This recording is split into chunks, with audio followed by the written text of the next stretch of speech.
j'ai travaillé comme assistante administrative dans une société de fabrication, de vente et de Mesdames panneaux et messieurs, photovoltaïques à Lyon. J'y suis restée 1 an et demi, j'avais un CDD. J'ai eu l'impression que l'on ne me prenait pas au sérieux. En effet, mes collègues ne comprenaient pas ou ne voulaient pas comprendre les difficultés que je rencontrais, que ce soit au niveau de mon handicap auditif ou visuel. En ce qui concerne l'accessibilité, j'ai eu l'aménagement de mon poste 3 mois avant la fin de mon contrat.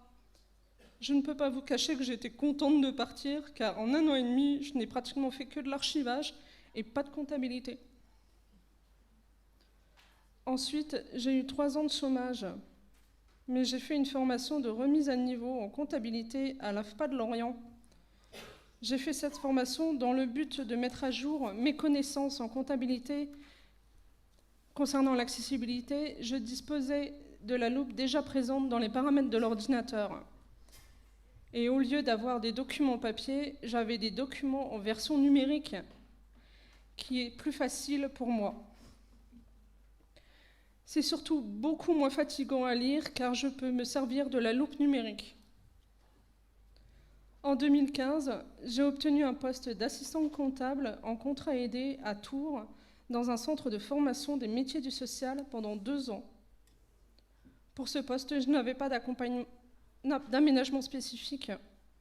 Je disposais de la loupe qui était dans les paramètres de l'ordinateur.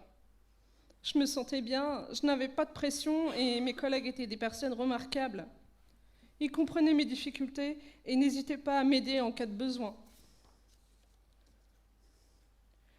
Pour moi, cette expérience est la preuve que si l'ensemble de l'équipe est sensibilisé au handicap, l'intégration est possible. Ici, je dois vous préciser que mon handicap visuel s'est amplifié, ma vue a baissé et les aménagements nécessaires à une bonne prise de fonction sont devenus plus nombreux.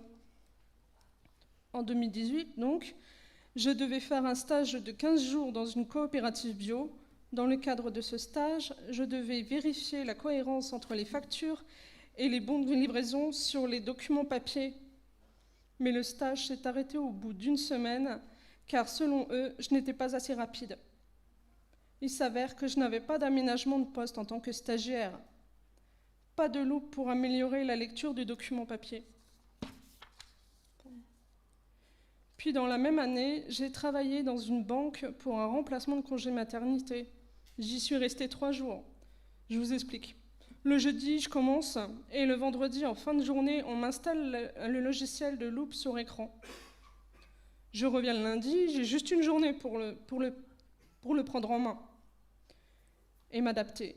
En fin d'après-midi, je suis convoquée auprès de la responsable des ressources humaines et j'apprends qu'il ne me garde pas car je ne suis pas assez rapide.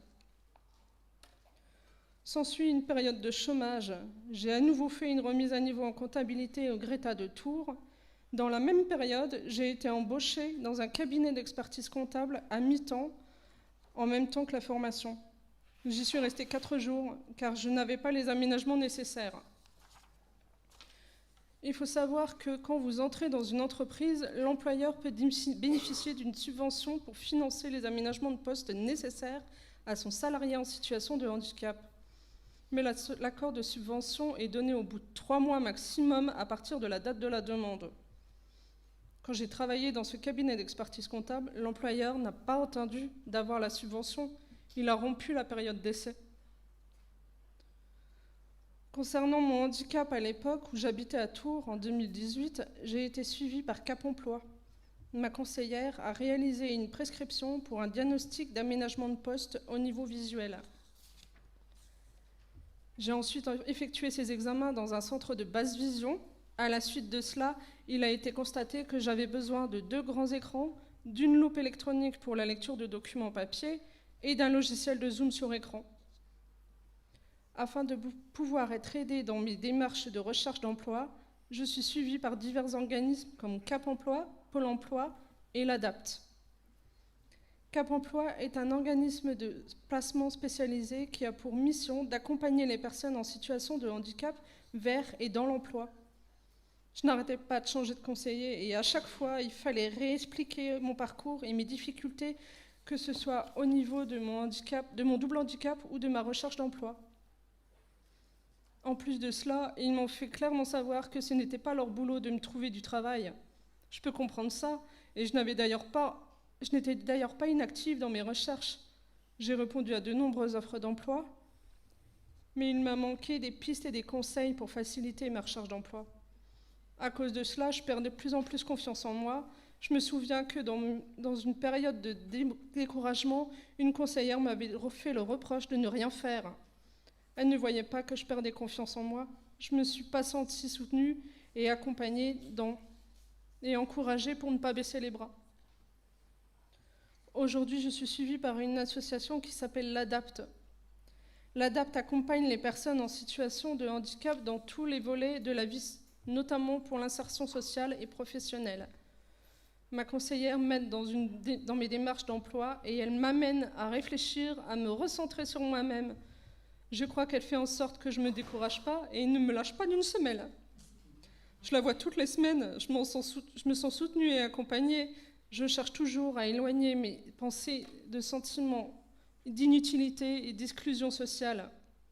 Sentiment qui me revient pourtant en boomerang régulièrement après chaque période d'essai écourtée, entretien infructueux ou même, et c'est arrivé encore tout récemment, lorsqu'un employeur justifie la non-recevabilité de ma candidature à cause de mon handicap. Maintenant, je vais vous aborder le sujet de la formation et des difficultés qu'on rencontre pour accéder à la formation. Après mon contrat à l'ETS de Tours, j'ai effectué diverses formations, une pour valider mon projet professionnel, une autre pour travailler sur une éventuelle reconversion professionnelle, puis une autre sur la valorisation de soi. C'est bien beau tout ça, mais je me rends compte que cela ne m'a pas vraiment aidée. Même les formations de remise à niveau en comptabilité n'ont pas facilité ma recherche d'emploi. Réaliser une formation représente un coût, soit pour le stagiaire, soit pour l'employeur, le conseil départemental ou régional. Tout le monde n'a pas forcément accès à la formation sur le plan financier. On parle beaucoup de financement par le compte personnel de formation, le CPF, mais celui-ci ne permet pas de financer la totalité de la formation. Pour ma part, j'ai suivi une formation d'assistant formateur avec INI-Access et je n'ai pas pu la financer. J'avais fait des démarches auprès de Pôle emploi, ma demande a été refusée car le montant était trop élevé et ma conseillère Pôle emploi me demandait ce que cette formation pourrait m'apporter. J'ai finalement pu la faire à titre gratuit.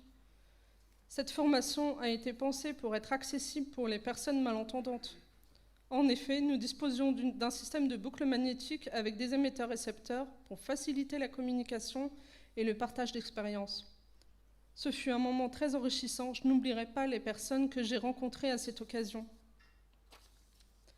En écrivant cette communication, je me suis rendu compte que mon parcours professionnel n'a jamais été évident, que peu d'employeurs prennent en compte le handicap visuel et auditif.